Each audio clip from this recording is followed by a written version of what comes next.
Hey everyone, this is Shadow759 and I'm doing the director's commentary of Sonic Inception. Please leave a comment in the bottom to let me know if you guys like this or not at the end of the video, so I know that this is a worthwhile prize or not. So let's move on. So the opening was something that's really difficult for me because I had like 4 different openings, like one to reenact the whole Elise and Eggman in the ship and then crash, or Sonic running towards the ship and the ship was crashed already. So I decided to go with the one where like the ship has already crashed. We don't have to see Sonic's point of view of it. So here's the whole like Mephiles trying to get Iblis out of Elise. The 7 Chaos Emeralds with like all those effects, like I think there were like almost close to 15 effects playing at once at this scene, and it was such a pain. I had to copy and paste a lot of stuff and a lot of effects, but I think it turned out well at the end. My name is Princess Elise. Now, by Elise's flashback, I felt like it was a little important to understand Elise a bit more, because I know that Elise is not a very well-liked character, but I wanted to try to humanize her as much as possible and try to make her as likable as possible. And so, like, I was a little stuck on writing. Like, I had a lot of the main ideas written down, and then my wife came by and she actually took over and made a little dialogue here and there that I was kind of stuck on because I didn't know how to make it seem, I don't know, interesting enough. I didn't want Elise to seem like she's babbling. And, yeah, I will admit that, like, hooray, using Sonic 06 stock footage. Yay. I didn't have to do any animation at this point. I guess that's why the episode was actually 10 minutes long. But, yeah, I felt like also I need to explain this timeline on how things were a little different. Like, how did Mephiles and Iblis get free at this timeline compared to Sonic 06 where it was Shadow and Silver? I kind of wanted to show that, like, it didn't really matter that Shadow and Silver were there or not. Like, things would have still turned out the way it would have. Like, you know, right here that the father is using the Scepter of Darkness to seal Mephiles and place Iblis inside of Elise. According to what I can see in comments, I was happy that many people were satisfied on how I told Elise's story, and some people actually found it really sad. And I couldn't help but have jokes when, like, when Elise said, "I will never cry, and believe me, teenage years were really difficult." And, Iblis wanting to oh yeah, like, this was such a huge pain to do, like, this whole flashback to make it seem so interesting. And I felt like Mephiles had to, like, play with her head in some ways, so that's why he's talking over in her memories. Being with him made this curse bearable. And, these days spent with this burning feeling inside of you. Oh man, I'm already running out of things to say. I I chose this footage because, well, I was starting to run out of CGI scenes of Sonic 06, and I have to say this was actually one of my more favorite CGI scenes of Sonic 06. It's really beautiful looking. I couldn't tone down that bloom effect. I don't know why. My movie maker refuses. And the fact that Elise's dress was white didn't really help, so yeah. I did what I could, so it didn't really matter. I should have put it in After Effects, but it wouldn't allow me.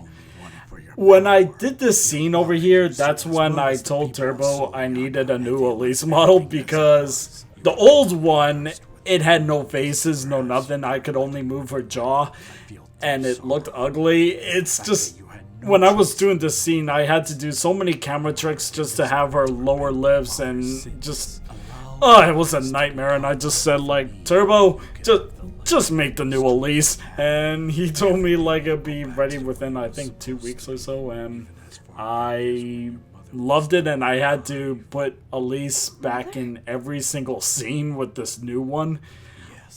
Over there, like, that's the old Elise model, because I don't know, I forgot about it. Yeah, that was the recreation of the Sonic subspace thing. I couldn't help myself. It was such a cool entrance, and I felt like I had to try and attempt to copy that. I don't know who you are. Or maybe you are Shadow, just with a different haircut. Hey, Shadow Guy, I don't think that's gonna work without. And yeah, like if you saw when Sonic was attacking Mephiles, like the Chaos Emeralds were gone, and I wanted to see if anyone will pick that up. Over. You will do well to give me back those emeralds. Here is one of the scenes that like was fun to do. I had so much fun making Super Sonic over here. It only lasted for a few moments, but it was really cool. Oh, I really like this shot too. The whole Shadow and Mephiles. Okay, I hope you're paying attention. Because now I toned down the violin because it was high when I did that. Dragon Ball Z levels high.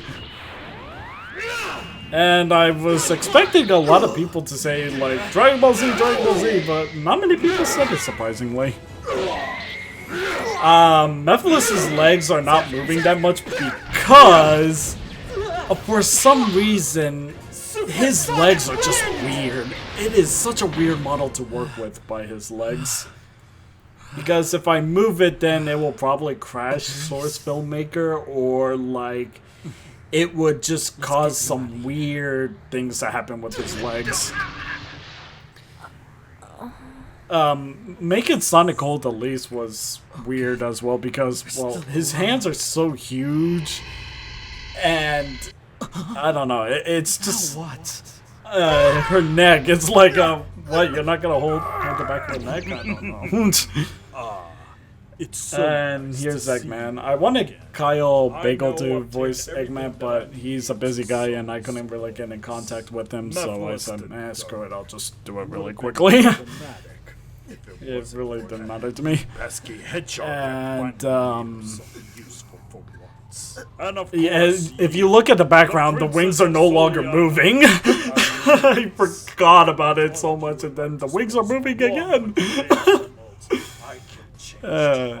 And so many people were telling me, like, Sonic 06 Eggman looks so freaky. Get the situation.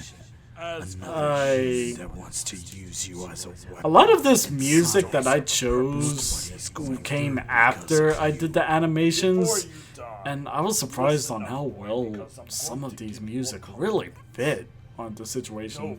Over there, the wings are not moving again, and now they are. I don't think I'm there moving. Yeah.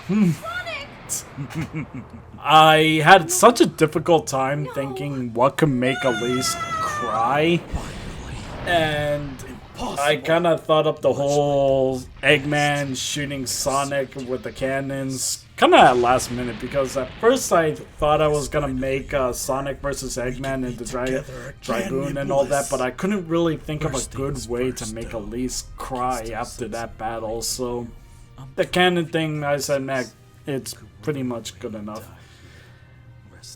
And Mephiles kind of moved a little too early by Sonic hitting him. And Sonic, he is such a pain to make him crouch down like that. It's not an easy thing to do for him. It's still really hurt nonetheless. Like, Sonic models were just not meant to be bent down. That's what this is all about, huh? Yes, and you must also realize. By the Mephiles model, like, believe it or not, it's not the same Mephiles model throughout all the same shots. It's been, like, I think this is, like, the 11th Mephiles model that's on screen. I just had to keep switching him because he kept crashing Source Filmmaker. But there is another I really love this shot. It looks really nice. And yeah, I wanted to show that it's like Sonic not really going super, and I wanted to give him the red eyes. No! Damn you! And then, thanks to Mike Darklighter, I managed to create something that's close to what Sonic 06 did by the spear thing. He also gave me the death eyes, but at the same time, like, oh, I'm so sorry, like, I just rendered what we had before, like, it's very blocky. And he told me, like, he finished the final product, but unfortunately, like, I already rendered everything, and I didn't want to render the whole thing all over again just for eyes. That's why I did it. Yeah. And there's... I just made the camera just move crazy, so it shows that Sonic's eyesight is just fading away. There's so many things And we're gonna learn exactly what Tails said in all of this at episode 2. Tails' I just noticed Tails' tail just went through his foot. Oh well. And then a brighter future. A lot of people told me like they really loved it. Just they're like, that damn cliffhanger! Yes, episode 2 is coming soon. I hope you all enjoyed this little commentary. Maybe you learned something. Maybe I'm just boring and just babbling. I don't know. You guys tell me, so I'll see you all later.